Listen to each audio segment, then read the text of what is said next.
بسم اللہ الرحمن الرحیم۔ السلام علیکم ورحمۃ اللہ۔ امید کرتا ہوں آپ سب خیریت سے ہوں گے۔ میں ہوں کاشف محمود، اور آج کی ویڈیو میں آپ کو رزق میں برکت کے لیے، رزق کی فراوانی کے لیے ایک وظیفہ بتانے جا رہا ہوں۔ دیکھیے برکت کیا ہے۔ برکت یہ ہے کہ جو آپ کے پاس ہے اس میں آپ کی ضروریات پوری ہو جائیں۔ اور کثرت کیا ہے؟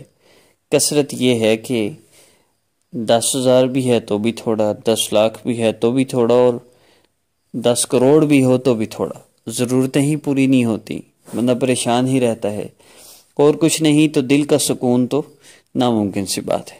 اس لیے اللہ رب العزت سے رزق برکت والا مانگنا چاہیے۔ برکت والا رزق مل جائے اس کے لیے مختصر سا عمل بتانے جا رہا ہوں۔ ہمارے وظائف کا یہ سیٹ اپ جو ہم نے سٹارٹ کیا ہے، یہ پچھلے 5 سال میں اسلامک ہب آفیشیل، آسان وظیفہ آفیشیل پر اپلوڈ ہونے والے ان وظائف کا ایک مجموعہ ہے ہم نے جو سٹارٹ کیا ہے، جس سے لوگوں کو فائدہ ہوا ہے، اور جس ترتیب سے لوگوں کو فائدہ ہوا ہے اس ترتیب سے ہم نے یہ سٹارٹ کیا ہے۔ اگر آپ بھی اس کو فالو کریں گے تو انشاءاللہ آپ کو بہت زیادہ فائدہ ہوگا، اور آپ کا مسئلہ سال میں حل ہونا ہے تو انشاءاللہ 1 مہینے میں حل ہو جائے گا، مہینے کا تو ہفتے میں ہوگا، اور ہفتے کا 1 دن میں ہو جائے گا انشاءاللہ۔ بیسیکلی 3 دن کا یہ عمل ہے۔ اللہ کا شکر ہے جن لوگوں نے میرے انسٹرکشنز پر عمل کرتے ہوئے یہ وظیفہ کیا، ان کا پہلے دن ہی مسئلہ حل ہو گیا، کسی کا دوسرے دن اور کسی کا تیسرے دن۔ ٹوٹل 7 دن ہوتے ہیں، 3 دن وظیفہ کے اور 4 دن مزید ویٹ کرنا ہوتا ہے اس عمل کی تاثیر، اثرات دیکھنے کے لیے۔ رزق میں برکت کے لیے، مال و دولت کی فراوانی کے لیے، قرض سے نجات کے لیے یہ مختصر سا عمل ہے۔ آپ نے کرنا کیا ہے؟ 3 دن آپ نے عمل کی ترتیب سن لیجئے۔ عشاء کی نماز کے بعد اس عمل کو کرنا ہے یا تہجد کے وقت کرنا ہے، لیکن ان دونوں اوقات میں نہ ہو سکے تو پھر آپ کی اپنی مرضی ہے، جس وقت آپ بجلی کر سکتے ہو آپ کر لیں۔ جب یہ عمل کرنا ہے 2 رکعت نفل حاجت کی نیت سے پڑھ کے کرنا ہے۔ اگر مخصوص ایام میں ہے تو ویسے بھی کر سکتے ہیں، لیکن پھر بھی مصلی پر آنا ہے، مصلی پر بیٹھ کر قبلہ رو ہو کے عمل کرنا ہے۔ بہت سے لوگ ایسے ہیں جو بیمار ہوتے ہیں، کرسی پہ بیٹھ کے نماز پڑھتے ہیں، تو وہ جب نماز پڑھیں تو اس کے بعد کر لیں نفل پڑھ کے۔ نماز نہیں پڑھنی پھر بھی کرسی پہ آ کے بیٹھیں، مصلی بچھا لیں، پاؤں اس پہ رکھیں۔ قبلہ رو ہو کے بیٹھنا، مصلی پر بیٹھنا، یہ عمل کی قبولیت میں تاثیر رکھتا ہے، اثرات بڑھا دیتا ہے۔ لیکن اگر کوئی نہ بھی آ سکتا ہو تو کوئی حرج نہیں ہے، یہ کوئی فرض چیزیں نہیں ہیں جن کو بندہ اپنے آپ کو مشقت میں ڈالے۔ کر سکتے ہو ٹھیک ہے، نہیں کر سکتے کوئی بات نہیں۔ اب عمل کی ترتیب کی طرف بڑھتے ہیں۔ 3 دن کا عمل ہے۔ پہلے دن عمل کیسے کرنا ہے؟ 2 رکعت نفل حاجت کی نیت سے پڑھنے کے بعد وہی مصلی پر بیٹھے ہوئے آپ نے دعا کے لیے ہاتھ اٹھا لینے ہیں۔ پھر آپ نے 3 مرتبہ پڑھنا ہے، یا ارحم الراحمین، یا ارحم الراحمین، یا ارحم الراحمین۔ جب 3 مرتبہ بندہ پڑھتا ہے، فرشتہ اعلان کرتا ہے اللہ رب العزت کی طرف سے کہ مانگ کیا مانگتا ہے تجھے دیا جائے گا۔ حدیث مبارکہ کا مفہوم ہے۔ پھر اس کے بعد آپ نے اللہ رب العزت کا اسم مبارک الخالق پیدا کرنے والی ذات، اللہ رب العزت کا اس میں یہ صفاتی نام ہے، اور اس کے ساتھ اللہ رب العزت کا ذاتی نام اللہ، اس کو شامل کرنا ہے۔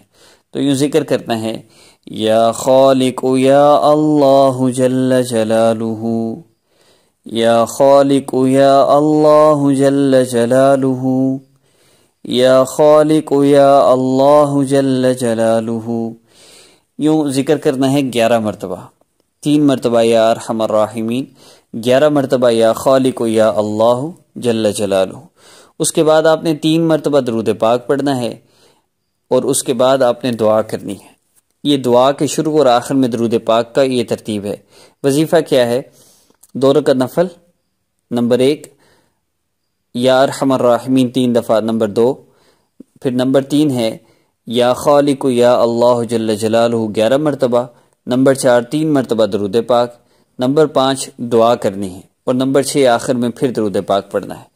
جب آپ نے دعا کرنی ہے تو اس دعا میں آپ نے اللہ رب العزت کے پہلے احسانات، ان کا شکر ادا کرنا ہے۔ پیارے اللہ، آپ نے مجھے یہ نعمت بھی عطا فرمائی، آپ نے مجھ پر یہ بھی احسان فرمایا، آپ نے یہ بھی کرم فرمایا۔ دیکھیے جو اللہ رب العزت کے احسانات ہیں نا، ان کا شکر ادا کیجیے۔ اب ہمارے ذہن میں، آپ کے ذہن میں آ رہا ہوگا کہ کن نعمتوں کا شکر ادا کریں؟ نعمتیں تو اللہ رب العزت کی لا تعداد ہیں، لامحدود ہیں، بارش کی طرح ہیں، تو کم از کم 2 سے 5 منٹ جو احسانات اللہ رب العزت کے ذہن میں آتے جائیں ان کا شکر ادا کرتے جائیے، اور یہ بہت آسان ہے۔ پیارے اللہ آپ نے مجھے زبان دی، آپ کی بہت بڑی نعمت ہے۔ پیارے اللہ آپ نے اس زبان کو گہرائی دی، یہ بھی آپ کی بہت بڑی نعمت ہے، آپ کا لاکھ لاکھ شکر ہے۔ کتنے لوگ ایسے ہیں جن کی زبان ہے لیکن بول نہیں سکتے؟ پیارے اللہ کتنے ایسے لوگ ہیں جن کے کان ہیں لیکن وہ سن نہیں سکتے؟ آپ نے مجھے کان بھی دیے اور کانوں کو سننے کی طاقت بھی دی، آپ کا لاکھ لاکھ شکر ہے۔ پیارے اللہ کتنے لوگ ایسے ہیں جن کی آنکھیں ہیں وہ دیکھ نہیں سکتے؟ پیارے اللہ آپ نے میرے اوپر کتنا بڑا احسان فرمایا، آپ نے مجھے آنکھیں بھی دی اور آنکھوں کو دیکھنے کی قوت بھی دی، آپ کا لاکھ لاکھ شکر ہے۔ پیارے اللہ آپ نے مجھے اولاد کی نعمت سے نوازا، آپ کا لاکھ لاکھ شکر ہے۔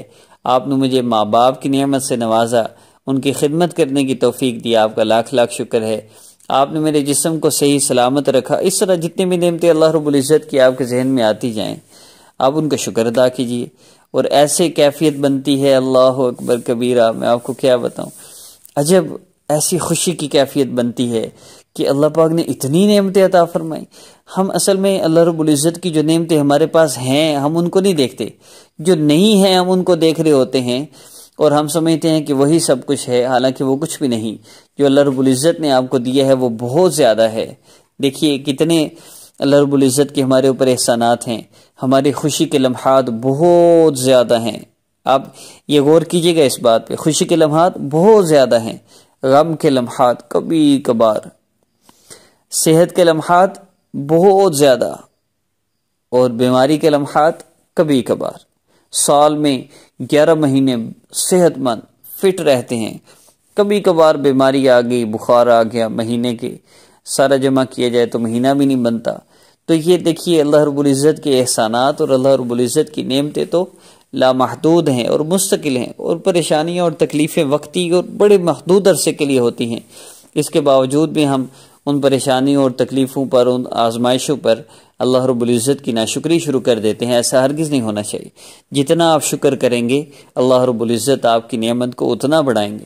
اب اللہ کا شکر ادا کیجیے۔ پیارے اللہ آپ نے مجھے رزق عطا فرمایا، اور برکت والا رزق عطا فرمایا۔ پیارے اللہ اس میں برکت پیدا فرما دیجئے۔ اللہ جی آپ کتنے لوگ ایسے ہیں جن کے پاس رزق تو ہے لیکن اس میں برکت نہیں ہے اور ان کا پورا نہیں پڑتا۔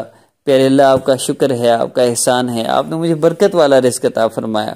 پیارے اللہ جو بے برکتی والے اعمال ہیں ان سے مجھے محفوظ فرما دیجئے، برکت والا رزق عطا فرما دیجئے۔ بس اتنی سی دعا ہے، یہ جو 2-3 منٹ دعا کا میں نے عرض کیا ہے، بس یہ دعا کر لیں، آخر میں پھر 3 مرتبہ درود پاک پڑھ لیں۔ وہ دعا جس کے شروع آخر میں درود پاک نہ ہو اللہ رب العزت تک نہیں پہنچتی، اس لیے درود پاک کا اہتمام لازمی ہے، اور جب دعا کر لیں درود پاک پڑھ لیں تو بس یہ وظیفہ مکمل ہو گیا۔ دوسرے اور تیسرے دن بھی اسی طرح عمل کرنا ہے، پھر اگلے 4 دن دیکھنا ہے۔ دیکھیے گا، توجہ کیجیے گا، نماز کی پابندی اور 100% گناہوں کو چھوڑ کے 7 دن کے اندر اندر آپ کی زندگی میں وہ سکون آئے گا جو آپ صرف علماء سے بیانات میں سنتے ہیں۔ آپ دیکھیے گا انشاءاللہ۔ ملتے ہیں نیکسٹ ویڈیو میں۔ ہمارا نیکسٹ ٹاپک ہے میاں بیوی میں محبت کے لیے، کامیابی کے لیے، اولاد کے حصول کے لیے، اور سورہ کوثر کا وظیفہ۔ انشاءاللہ اسلامک ہب اور آسان وظیفہ آفیشیل میں سے کسی چینل پر بھی، دونوں چینلز پر وظائف اپلوڈ ہو رہے ہیں، آپ دونوں کو وزٹ کرتے رہیے۔ السلام علیکم ورحمۃ اللہ۔